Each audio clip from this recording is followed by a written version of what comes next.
Hai guys, bersama dengan Pia lagi dalam rancangan masak campak-campak. Hai guys, hari ni Pia nak masak simple juga. Pia nak masak ikan kembung asam rebus. Okay, barang kita perlukan ialah ikan kembung, garam sebut perasa, cili kisar. Cili kisar ni Pia ada kisar dengan bawang, cili padi, asam keping dengan mendi. Air untuk rebus lah. Okay, first is kita masukkan air kat dalam bekas lain.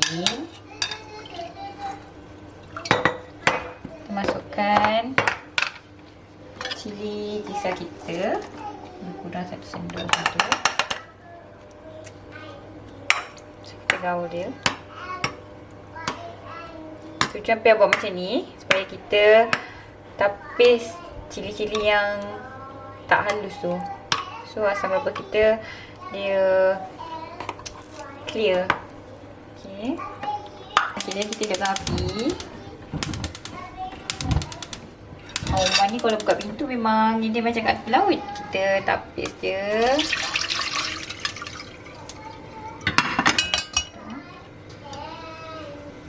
Nenek-nenek lah dia kat sini.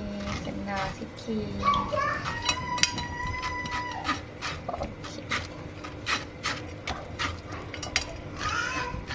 Okay, dah tapis. Kita pegang pasal ni. Inilah maksudnya ni kita tapis.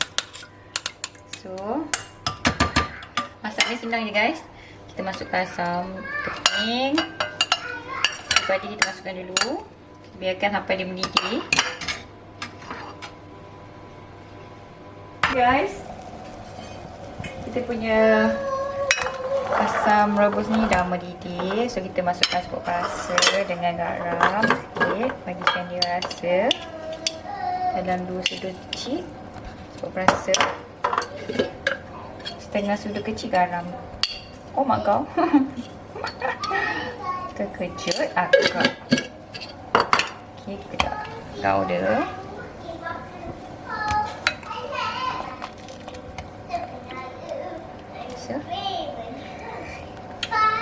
Kalau rasa kurang masin, kita boleh tambah garam.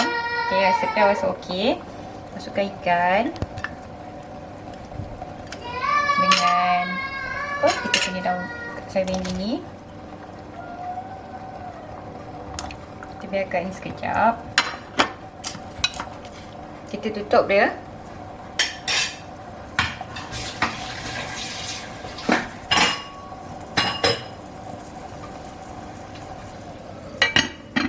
Dalam 4 minit.